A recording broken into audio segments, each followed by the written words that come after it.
오늘은 여자의 후손이 태어난 날입니다. 이 땅에는 남자의 후손들이 살고 있습니다. 말하자면 세상에는 두 종류 사람이 있습니다.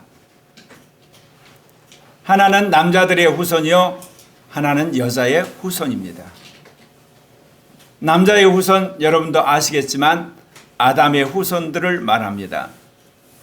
여자의 후손은 이 땅에 오신 예수 그리스도를 말합니다. 남자의 후손들인 이 땅의 세상의 사람들은 어떠합니까? 아담과 하와가 에덴 동산에서 쫓겨난 후에 아담은 자기의 형상을 따라 자녀를 낳았다고 성경은 말하고 있습니다. 성경이 놀라운 사실은요, 원래 아담과 하와는 하나님의 형상대로 지음받았다고 창세기 1장 26절 28절에서 말하고 있거든요. 그런데요, 아담과 하와가 타락한 연후에 이제 아담과 하와가 새롭게 자녀를 낳았을 때, 셋을 낳았을 때 자기의 형상을 따라 낳았다 이렇게 이야기합니다. 그것은 이미 범죄함으로 말미암아 죽음이 왕노릇하고 이제 원죄가 들어와 버린 상황에서 결국은 원죄의 후손을 낳는다는 이야기를 암시하고 있는 것입니다. 창세기 5장 3절에 아담은 130세에 자기의 모양 곧 자기의 형상과 같은 아들을 낳아 이름을 셋이라 하였고, 그래서 우리가 아담의 타락 이후로 원죄로 우리가 잉태되어 이 땅에 태어났다고 이야기를 하는 것입니다. 아담의 형상을 따라 낳았다는 것은 남자의 후손들을 의미합니다.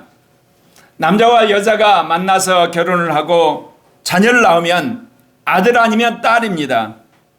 남자의 XY 염색체와 여자의 XX 염색체가 만나게 되면 XY 염색체인 남자 아니면 XX 염색체인 여자가 태어나게 됩니다. 그런데 여기서 남자와 여자의 결정권은 남편에게 있습니다. 왜 그러냐면 남편은 XY 염색체이고 아내는 XX 염색체이기 때문에 그렇습니다. 그래서 성경은 인류를 남자의 후손들이라고 하는 것입니다. 그러면 여자의 후손, 여러분 말씀드린 것처럼 이 땅에 오신 예수 그리스도를 말합니다. 아담과 하와가 타락했을 때 하나님이 여자의 후손이 와서 사단의 머리를 상할 거라고 말씀을 하셨습니다. 그렇지만 모두들 여자의 후손을 여자에서 태어난 사람 정도로 생각을 했던 것입니다. 어느 누구가 처녀가 아들을 낳을 거라고 생각을 하겠습니까? 그런데요, 모두가 잊어버리고 이렇게 지나갔댔는데 예수님 오시기 전에 700년 전에 이사야 선지자가 다시금 처녀가 아들을 낳을 것을 예언합니다. 이사야 7장 7절에 우리 함께 같이 읽을까요? 그러므로 주께서 친히 징조를 너희에게 주실 것이라. 보라, 처녀가 잉태하여 아들을 낳을 것이요 그의 이름을 임마누엘이라 하리라.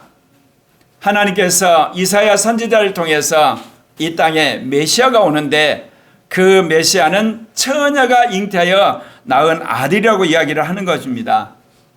물론 이스라엘 백성도 이 예언을 잊고 살았죠. 그렇지만 하나님은 잊으신 적이 없습니다. 인류를 구원하기 위해서 이 땅에 여자의 후손을 보내셔야 했기 때문에 그렇습니다. 이제 인류를 구원할 때가 왔습니다. 그렇기 때문에 하나님은 천사 가브리엘을 갈릴리 나사렛이라는 동네에 보냈습니다.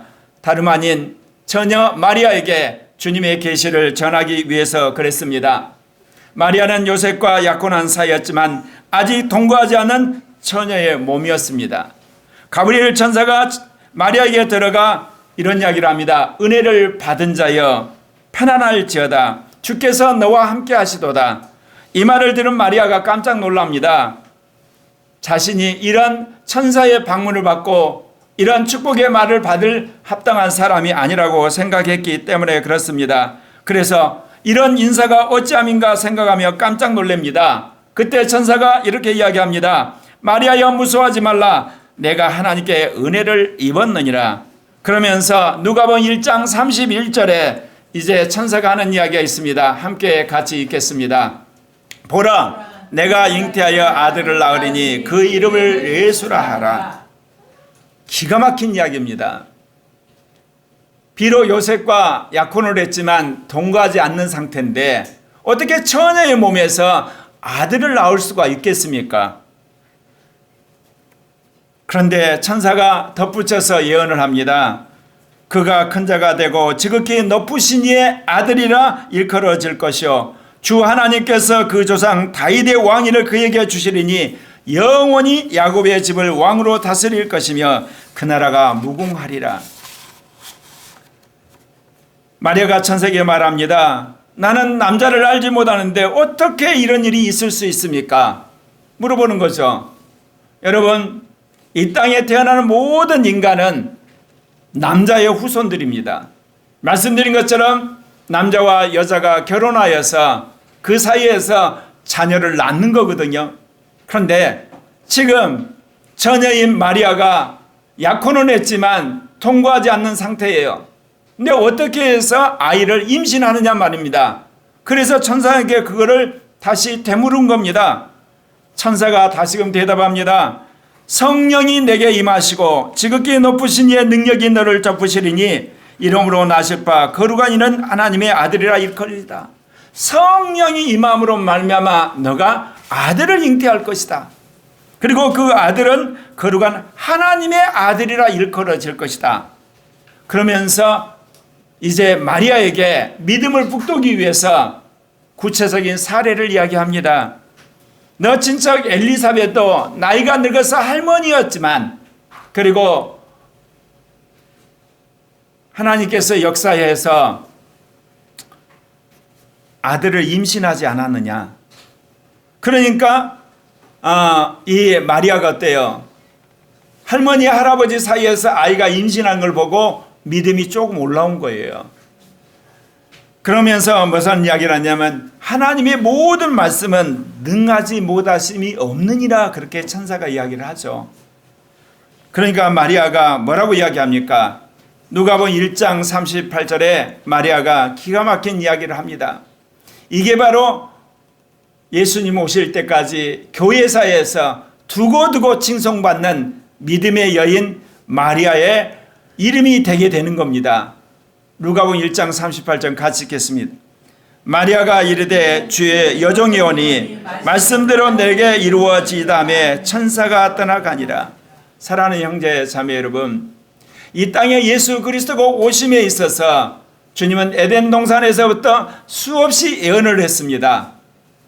그래서 여러분이 아는 것처럼 아담이 그 말을 들었고 노아를 거쳐서 아브라함을 거쳐서 모세를 거쳐서 다윗을 거쳐서 오늘 이사야를 거쳐서 이제 세례 요한을 통해서 하나님의 놀라운 구원 역사를 이야기를 하는데 그 역사의 핵심적인 인물은 바로 마리아의 믿음이라는 사실입니다.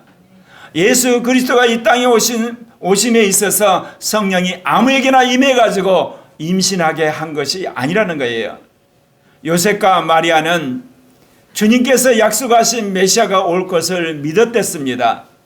누구보다도 다윗 왕조가 다시 회복될 것을 믿었던 신실한 믿음의 사람이었던 것이죠.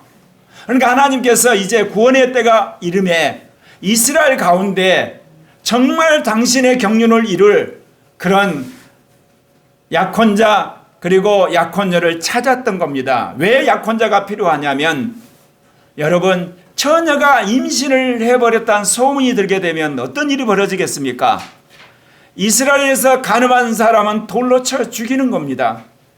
만약 약혼자 없이 처녀인 마리아의 몸에서 임신하는 일이 벌어지게 되면 예수는 태어나기 전에 마리아와 함께 죽어야 되는 겁니다.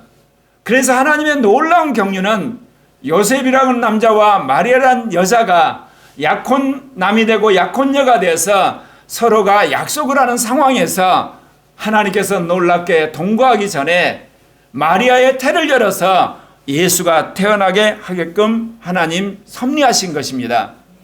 이 일을 이제 누가 알겠습니까? 당장 요셉이 알게 되죠.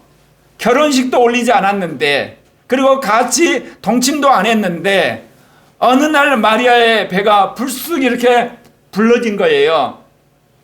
그러니 얼마나 요셉이 당황하겠습니까? 그래서 성경 말씀을 보면 요셉이 가만히 끊고 잘 때 어떤 일이 벌어졌습니까? 천사가 이제는 요셉에게 나타납니다. 요셉에게 나타나서 뭐라고 이야기를 합니까?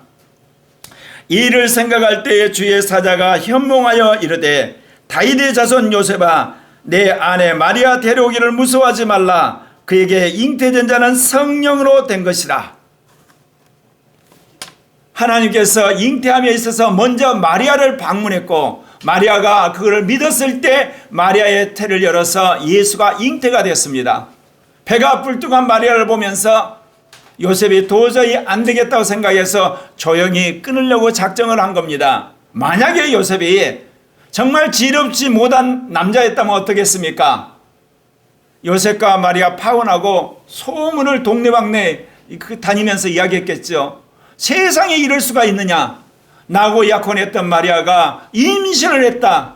도대체 그 남자는 누구야? 나와! 그랬을 법도 합니다.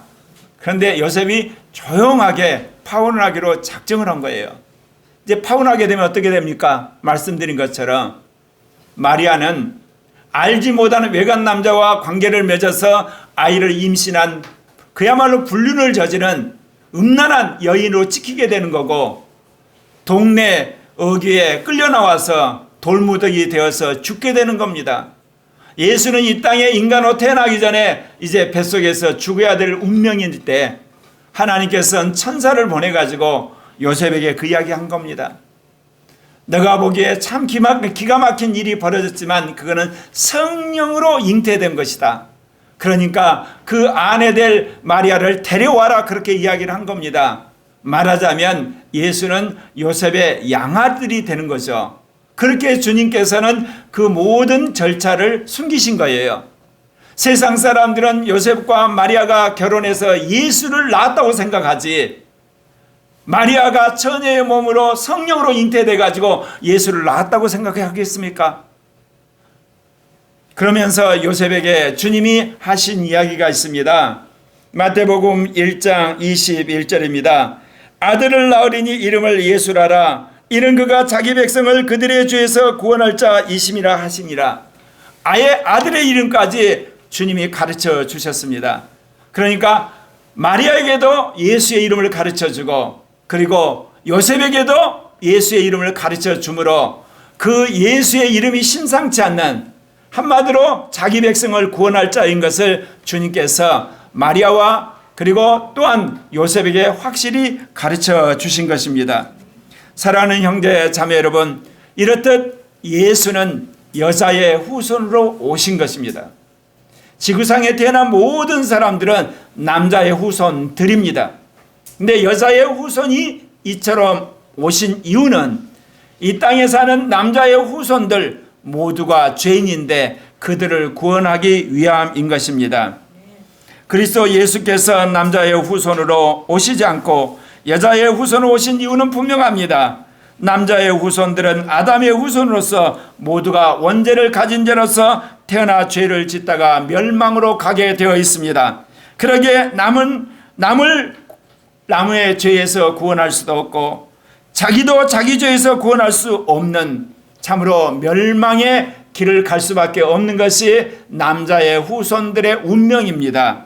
그래서 죄가 없으신 분이 인류를 구원하시기 위해서 여자의 후손으로 이 땅에 오신 것입니다. 그분이 이 땅에 오셔서 30세가 되어서 제사장들이 사역을 해야 될 그 나이에 요단강에서 세례를 받으시고 이제 공생의 3년 반을 마치신 후에 마지막 십자가에 못 박혀 죽으셨습니다. 예수 그리스도의 고난의 삶에 대해서 일찍이 이사야가 53장 6절에서 이렇게 예언을 했습니다. 우리는 다 양 같아서 그릇 행하여 각기 제 길로 갔거늘 여호와께서는 우리 모두의 죄악을 그에게 담당시키셨도다. 그렇습니다. 우리의 모든 죄를 여자의 후손 예수에게 짊어지게 함으로 그것을 믿는 남자의 후손들인 인류는 죄사함 받으신 것을 믿으시길 바랍니다. 예수를 믿는 그리스도인들 가운데 육신적 이성과 영적 이성을 가르는 중요한 여러분 시험대가 있습니다. 예수가 여자의 후손으로 동정녀 마리아에게 태어난 것을 믿는 사람은 영적인 이성의 소유자가 되고, 예수를 믿지만 그것을 못 믿겠다는 사람들은 여전히 육신적 이성 가운데 있는 겁니다. 이거는요, 인간의 육신적 이성은 절대로 믿어질 수가 없는 거예요. 영적 이성으로만이 그것이 이해되고 믿어지게 된다는 것입니다. 20세기 초반에 미국에서 자유주의 신학이 들어와서 예수 그리스도의 신성을 부인하는 그런 신학이 쫙 퍼졌을 때 근본주의라고 하는 사람들이 근본주의 5대 강령이라는 걸 만들었습니다. 근데 그 5대 강령의 첫 번째가 성경은 무하다. 두 번째, 예수는 동정녀에서 탄생을 했다. 세 번째, 예수 그리스도의 그 놀라운 기적을 믿어야 된다. 그리고 예수님의 십자가의 구속을 믿어야 된다. 그런 것들을 주장을 했는데 그 중에 하나가 예수 그리스도의 처녀 탄생을 주장을 했던 것입니다. 오늘날 예수를 믿는 수많은 사람들 가운데 여러분 성령이 있는지도 모르는 사람들이 많고, 더더욱 예수 그리스도의 처녀 탄생을 부인한 사람이 부지겠습니다. 나는 고려교회에 있는 모든 형제자매들이 예수 그리스도의 처녀 탄생을 믿고 더더욱 성령 안에서 여러분도 믿음으로 살아가는 그런 하나님의 신령한 자들이 되시기를 바랍니다. 히브리서 4장 15절에 우리에게 있는 대제사장은 우리의 연약함을 동정하지 못하실 이가 아니요 모든 일에 우리가 똑같이 시험을 받으신 이로되 죄는 없으시니라. 왜 말씀이신 그분이 여자의 후손으로 와야만 했냐면, 당신이 인간으로서 이 땅에 오셔서 우리가 겪는 모든 희노애락을 다 겪으시고 마지막 십자가에서 제물이 되고자 오신 겁니다. 그런데 우리는 우리 죄 때문에 죽습니다. 교통사고로 죽든지, 여러분 사고로 죽든지, 아니면 여러분 질병으로 죽든지, 아니면 노쇠에서 죽든지, 여러분 죽는 것은 다 죄의 삭시입니다. 그렇기 때문에 우리는 자신도 구원하지 못할 뿐만 아니라 남도 구원하지 못합니다. 남의 죄도 씻을 수 없고 내 죄도 씻을 수 없어요. 아무리 여러분이 선하게 살고 그렇게 살고 신실하게 살아도 여러분의 죄를 여러분이 해결할 수가 없어요. 그렇기 때문에 죄가 없으신 여자의 후손이 와서 우리의 죄값을 치러버린 겁니다. 그렇기 때문에 그 예수를 믿기만 하면 여러분의 죄가 씻어진 걸 믿으시길 바랍니다. 뿐만 아니라 여러분의 원죄가 십자가에 못 박힘으로 말미암아 죄에 대해서 죽은 자가 되는 겁니다. 그래서 과거에 내가 지은 모든 죄도 씻어지고 이제 내 안에 있는 원죄도 죽는 놀라운 역사가 여자의 우선 예수 그리스도로 말미암아 우리에게 주어진 걸 믿으시길 바랍니다. 그래서 오늘 아기 예수 탄생을 축하하며 주님이 주신 그 놀라운 은혜를 다시금 우리가 마음속에 새기게 된 것입니다.